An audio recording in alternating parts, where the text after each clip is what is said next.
Tapak-tapak jejak Gajah Mada, karya Arif Sujana. Selamat mendengarkan. Iring-iringan pasukan Kediri itu terus berjalan meninggalkan rasa jerih dan desah penuh risau siapapun yang melihatnya.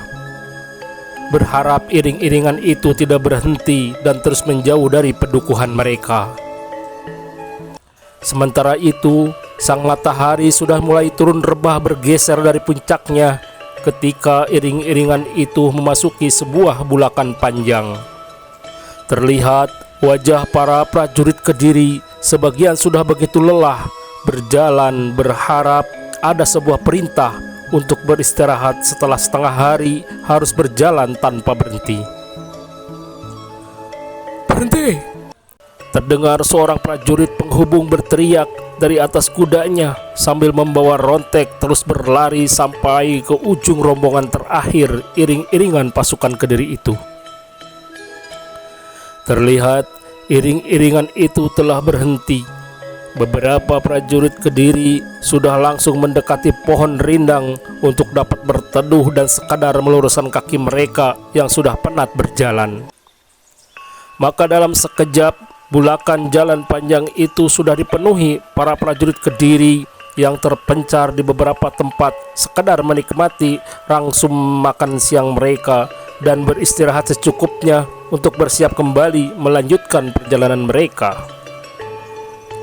Sementara itu, di waktu yang sama, 500 prajurit Singosari telah menuruni sebuah bukit kecil. Mereka terus memacu kudanya tanpa ada sedikit pun tanda-tanda untuk singgah beristirahat. Terlihat mereka terus memacu kudanya di antara bayang-bayang sisi-sisi pohon cemara yang banyak tumbuh di bukit kecil itu, cukup untuk menghalangi sengatan matahari yang sudah mulai condong ke barat. "Berhenti!" berkata salah seorang dari mereka yang ditunjuk sebagai pemandu jalan ketika 500 prajurit kuda itu berada di sebuah lembah jauh dari bukit kecil di sebuah tanah datar di mana ada sebuah telaga yang cukup jernih. "Kasihan kuda-kuda itu," berkata seorang prajurit Singasari kepada kawannya sambil memandang beberapa kuda mereka yang tengah merumput dan beberapa kuda lainnya tengah menikmati air telaga. "Lumayan, pinggangku sudah seperti mau lepas," berkata kawan prajurit itu sambil meluruskan badannya di atas rumput hijau. Di bawah rindangnya sebuah cabang pohon beringin besar yang tidak jauh dari tempat mereka berbaring. "Jangan sampai tertidur, kita hanya sebentar beristirahat," berkata prajurit itu mengingatkan kawannya. "Apa kamu lihat aku sudah tertidur?" berkata kawannya itu sambil menarik kedua tangannya menjadi sandaran kepalanya. Sebagaimana yang dikatakan oleh prajurit itu kepada kawannya, ternyata mereka memang hanya beristirahat sebentar untuk memberi kesempatan kuda-kuda mereka untuk minum dan merumput. "Kita lanjutkan perjalanan," berkata seorang prajurit pemandu sekaligus pimpinan mereka untuk melanjutkan perjalanan. Maka dengan sigap 500 prajurit itu sudah langsung melompat masing-masing di atas punggung kudanya dan langsung menghentakkan kudanya yang sudah terlihat segar kembali setelah cukup beristirahat di telaga jernih dan teduh itu. Dalam waktu sekejap saja, 500 prajurit berkuda itu sudah berlalu menjauh dari telaga itu penuh semangat, berlomba memacu kudanya seperti bukan hendak lagi pergi berperang, tapi ke sebuah tempat tamasya dengan begitu banyak kegembiraan. "Padang Kanjoran ada di balik hutan galam itu," berkata salah seorang prajurit pemimpin pasukan berkuda itu menunjuk sebuah hutan berair dangkal yang banyak ditumbuhi pohon galam. Hutan galam adalah sebuah hutan yang berair dangkal. Hanya pohon galam yang dapat tumbuh di hutan berair dangkal ini. Akarnya tidak membusuk meski sepanjang tahun tergenang air. Maka tidak lama berselang mereka sudah tiba di tepi hutan galam. Tanpa keraguan apapun, kuda-kuda mereka sudah terjun ke atas air dangkal yang menggenangi hampir seluruh permukaan hutan galam. Pemimpin mereka nampaknya sangat mengenal hutan galam itu, tahu sisi di mana air tidak terlalu dalam, dan kuda-kuda mereka untuk sementara hanya dapat berjalan karena air terlihat menutupi setinggi paha kuda mereka, membuat langkah kuda menjadi sangat berat dan lambat untuk berjalan di atas air. Sementara itu, kerepatan tanaman galam memaksa mereka untuk jalan berliku mencari jalan yang sekiranya dapat ditembus. Iring-iringan 500 prajurit berkuda Singasari masih tertahan di hutan galam di saat langit di atas mereka yang sudah mulai menjelang petang. Matahari terlihat sudah tergelincir turun ke barat dengan cahaya kuningnya yang semakin teduh. Cukup lama mereka menyusuri hutan galam di mana kuda mereka tidak bisa berlari sebagaimana di atas tanah datar. Namun semakin mendekati ujung hutan galam, nampaknya air yang menggenangi hutan itu sudah semakin dangkal, membuat kuda-kuda mereka dapat kembali mempercepat langkahnya. "Tetaplah di hutan galam ini, aku akan mencari hubungan di mana keberadaan mereka," berkata prajurit yang menjadi pemimpin 500 prajurit berkuda itu, meminta pasukannya tetap berada di hutan galam ketika mereka sudah berada di perbatasan padang Konjaran. Terlihat pemimpin prajurit itu berjalan bersama seorang prajurit yang ternyata adalah seorang pembawa berita dari pasukan kecil Raden Wijaya. "Mudah-mudahan mereka masih di sana," berkata prajurit pembawa berita itu ketika mulai memasuki semak ilalang di padang Kanjoran. Sementara itu, langit sudah mulai semakin teduh berwarna senja yang bening, memayungi padang Kanjoran ketika dua orang prajurit berkuda itu mencoba mencari hubungan dengan pasukan kecil Raden Wijaya. Ternyata daya ingat prajurit pembawa berita itu sangat luar biasa. Di tengah padang ilalang yang menutupi hampir seluruh tubuhnya itu masih dapat mencari arah jalan. "Mereka masih ada di tempatnya," berkata kembali prajurit pembawa berita itu ketika didengarnya suara anjing melolong berasal dari sebuah tempat. Dengan wajah penuh gembira, prajurit pembawa berita itu pun menirukan suara lolongan seekor anjing liar dan terus membawa kudanya diikuti prajurit pimpinan pasukan berkuda dari Bandar Ujung Galuh. "Kamu tiba tepat waktu," berkata Raden Wijaya kepada prajurit pembawa berita itu. 500 prajurit saat ini masih menunggu di hutan galam, siap menunggu perintah dari Tuan Senapati," berkata pemimpin prajurit itu kepada Raden Wijaya, menyerahkan dirinya dan 500 pasukannya bergabung di bawah pimpinan senapati mereka. Sementara itu, di waktu yang sama, iring-iringan pasukan Kediri sudah berada di pinggir hutan Kanjoran. Terlihat dua orang penunggang kuda yang bertugas sebagai prajurit pemantau datang mendekati mereka setelah lebih dulu masuk ke hutan Kanjoran, sebuah hutan yang menjadi pembatas arah menuju padang Kanjoran. Di balik hutan Konjaran ini adalah padang Konjaran yang sangat luas dengan semak ilalang setinggi tubuh, berkata salah seorang prajurit pemantau kepada Senapati Jaran Pekik. "Musuh dengan mudah bersembunyi di balik malam dan padang ilalang," berkata prajurit pemantau lainnya kepada Senapati Jaran Pekik. "Hari ini kita bermalam di bibir hutan ini, baru menjelang pagi kita lanjutkan perjalanan," berkata Senapati Jaran Pekik membuat sebuah keputusan. Demikianlah Senapati Jaran Pekik memutuskan untuk bermalam di bibir hutan Konjaran di tempat yang terbuka agar pasukannya dapat segera melihat dari segala penjuru.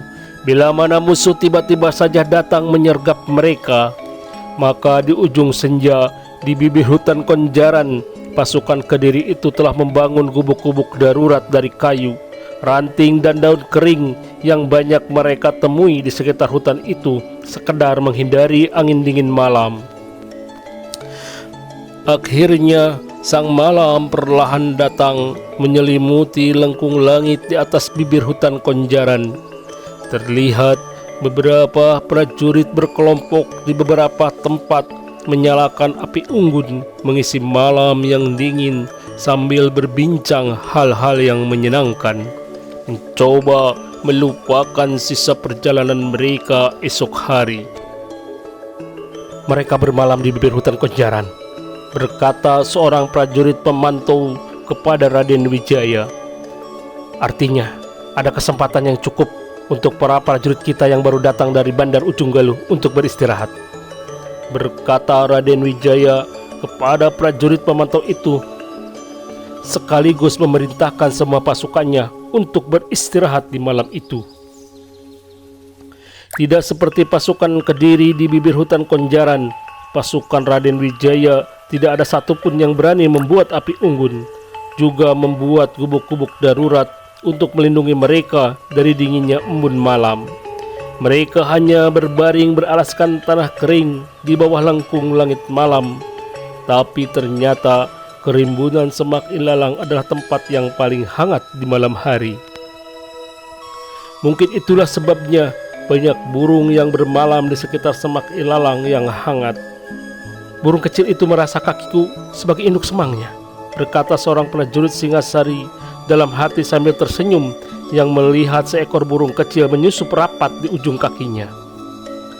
Demikianlah dua pasukan di tempat yang berbeda tengah melepaskan rasa penatnya, berbaring memejamkan matanya, mencoba melupakan rasa tegang dan kecemasan yang kadang selalu datang melintas dalam diri mereka. Beberapa bayangan peperangan yang pernah mereka hadapi, juga bayangan peperangan yang akan mereka hadapi. Tapi semua itu langsung menghilang bersama rasa kantuk yang sangat merebut dan menyembunyikan semua pikiran mereka di balik alam tidur. Alam batas antara sadar dan terbangun di awal pagi. Alam yang penuh misteri tak terjawab dengan akal indera. Dan yang pasti, malam itu mereka sudah tertidur begitu nyenyaknya. Bahkan ada yang tidur dipenuhi dengan banyak mimpi, meski ada juga yang tertidur tanpa sebuah mimpi pun. Celakanya, ada beberapa orang yang tidak bisa tidur semalaman, dan akhirnya sang pagi telah datang membangunkan tidur mereka. Terlihat kesibukan di awal pagi di bibir hutan Konjaran, dan beberapa prajurit Kediri yang bertugas di dapur umum menyiapkan makanan untuk para prajurit. Bau harum daging kijang ternyata benar-benar sangat menggoda di pagi itu. Ternyata beberapa prajurit yang semalaman tidak bisa tidur diam-diam menyelinap ke tengah hutan Kanjoran. Hasilnya 2 ekor kijang untuk tambahan sarapan pagi mereka. Senapati Jaran Pekik merasa ikut gembira melihat semangat prajuritnya yang terlihat telah kembali seperti sedia kala, sebagaimana semangat mereka ketika akan berangkat dari kota Raja Kediri. Namun Senapati Jaran Pekik masih terus mengingatkan para prajuritnya untuk tetap waspada. Mungkin saja musuh saat ini tengah mengintai kita. Jangan sampai kejadian di hutan Simpang terulang lagi, berkata Senapati Jaran Pekik kepada para perwiranya. Demikianlah Senapati Jaran Pekik telah menugaskan beberapa prajuritnya untuk berganti berjaga di sekeliling mereka. Juga telah menugaskan beberapa prajurit pemantau di depan jalan yang akan dilewati oleh pasukannya. Namun ternyata semua kewaspadaan Senapati Jaran Pekik itu seperti sudah dapat dibaca oleh Raden Wijaya. Itulah sebabnya di pagi itu di padang Konjaran sepertinya tidak ada kegiatan apapun. Semua prajurit Singasari sudah diperintahkan sejak malam harinya untuk berada di persembunyiannya masing-masing. Maka ketika 2 orang prajurit pemantau Kediri datang mengawasi keadaan di padang Konjaran, mereka tidak menemukan hal-hal yang mencurigakan. Aku melihat sekelompok burung perenjak datang dan pergi di padang dalang itu. Sepertinya mereka tidak menemui apapun yang mengusik kehidupannya. berkata seorang prajurit pemantau Kediri yang punya cara ketelitian yang tinggi mengamati setiap keadaan kepada kawannya. Ternyata prajurit itu tidak pernah terpikirkan bahwa para prajurit Singasari adalah orang-orang pilihan yang terlatih dalam segala medan penyamaran. Mereka sudah dilatih ketika dalam pendadaran sebagai prajurit sandi yang ulung, sebagai petarung yang hebat secara perorangan, dan juga telah dilatih untuk dapat bersatu dengan alam hingga seperti senyap tak terlihat. Seperti itulah mereka bersembunyi di sekitar padang Kanjoran, diam tak bergerak bersatu dengan alam padang ilalang. Maka tidaklah heran bila beberapa burung perenjak tidak terusik dengan kehadiran mereka, seperti yang dilihat dan diamati oleh prajurit pemantau dari Kediri yang terus mengawasi keadaan di padang Kanjoran. Sementara itu, pagi sudah mulai terang tanah. Matahari sudah mulai naik menghangatkan sisi bumi dan menerangi langit pagi yang cerah, berawan putih bersama semilir angin yang sedikit menggoyangkan ujung-ujung daun dan ranting kecil di pucuk pohon kayu yang tumbuh rindang bertebar penuh memagari hutan Kanjoran. "Siapkan semua prajurit, kita semua berangkat," berkata Senapati Jaran Pekik kepada seorang perwiranya. Pada saat itu juga perwira kepercayaan Senapati Jaran Pekik itu sudah memanggil seorang prajurit penghubung untuk memberitahukan seluruh prajurit untuk siap melanjutkan perjalanannya. Demikianlah pada saat itu terlihat iring-iringan pasukan Kediri sudah tengah memasuki hutan Kanjoran. Mereka seperti kumpulan semut hitam yang masuk ke mulut goa hitam, menghilang di dalam kerapatan hutan Kanjoran. Semakin masuk ke dalam, jalan di hadapan mereka semakin rapat terhalang semak belukar. Cukup lama pasukan segelar sepapan ini menyusuri hutan Kanjoran. Akhirnya mereka telah melihat cahaya sinar matahari semakin terang di hadapan mereka. Cahaya itu mulai merayap naik di pagi itu adalah cahaya sinar mentari yang menerangi padang Konjaran. "Kami sudah mengamati keadaan padang Konjaran sejak pagi. Kami tidak menemukan apapun yang mencurigakan," berkata seorang prajurit pemantau kepada Senapati Jaran Pekik. "Teruskan perjalanan kita," berkata Senapati Jaran Pekik kepada perwiranya. Maka terlihat iring-iringan pasukan itu terus berjalan menembus padang ilalang Kanjoran. Arah perjalanan mereka nampaknya lurus menuju hutan Galam. Semakin masuk ke dalam padang ilalang Kanjoran, iring-iringan pasukan itu semakin tenggelam terhalang padang ilalang yang tinggi. Hanya sebagian kepala mereka saja yang dapat terlihat dari kejauhan, sementara pasukan berkuda mereka masih dapat melihat sebagian tubuhnya di punggung kuda-kuda mereka. Akhirnya terlihat seluruh pasukan itu sudah tenggelam di tengah padang ilalang Konjaran. Hati Senapati Jaran Pekik dan hampir seluruh pasukannya itu memang cukup jerih dan berdebar. Membayangkan tiba-tiba saja pasukan menyergap mereka dari tempat tersembunyi. Terlihat mata dan pendengaran mereka selalu mewaspadai dan terus bersiaga dengan segala apa yang mereka lihat dan dengar di sepanjang perjalanan mereka di padang ilalang Konjaran. Meski hati mereka harus mewaspadai dan terus siaga dengan apa yang mereka lihat dan dengar sepanjang perjalanan di padang ilalang Konjaran itu, tetap saja menjadi begitu terkejut seketika manakala pendengaran mereka telah mendengar suara dengung panah sanderan melintas di atas mereka. Belum sempat mereka untuk berbuat apapun, tiba-tiba saja beberapa kawan di dekat mereka langsung rebah terkena sebuah anak panah yang telah menancap di tubuh mereka. "Pembidik gelap!" berteriak Senapati Jaran Pekik memberi peringatan kepada prajuritnya ketika dilihatnya beberapa orang prajuritnya sudah termakan anak panah gelap yang tidak diketahui dari mana datangnya melesat dari balik kelebatan ilalang. Belum habis suara Senapati Jaran Pekik, kembali beberapa prajuritnya sudah termakan anak panah gelap. Maka sebagian prajurit Kediri yang masih selamat secara naluri sudah langsung tiarap menyelamatkan dirinya masing-masing. Ternyata keadaan inilah yang ditunggu oleh Raden Wijaya dan pasukannya. Terdengar suara dengung anak panah sanderan membelah udara padang Ilang Konjaran. Ternyata itulah tanda untuk 500 prajurit berkuda Singasari keluar dari persembunyiannya di hutan Galam, langsung menuju lambung pasukan Kediri yang tengah bertiarap. Sungguh pemandangan yang sangat menggetarkan hati. 500 prajurit berkuda Singasari seperti air bah menghantam pasukan Kediri yang belum sempat bangkit, terhantam terjangan pasukan berkuda Singasari. Sementara mereka yang dengan cepat bangkit berdiri sudah langsung merasakan tebasan pedang dari pasukan berkuda Singasari. Terjangan dan serangan itu datang begitu tiba-tiba. Setengah dari pasukan Kediri itu sudah langsung susut berkurang. 500 pasukan berkuda Singasari dengan begitu mudah leluasa membantai pasukan Kediri yang tidak siap dan tidak menduga akan mendapatkan serangan yang datang tiba-tiba itu. Layaknya air bandang menerjang dan menggulung apapun di hadapannya, luruh lantak, hancur terburai.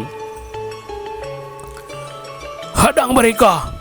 berteriak Senapati Jaran Pekik, memerintahkan pasukan berkudanya menghadang pasukan berkuda Singasari.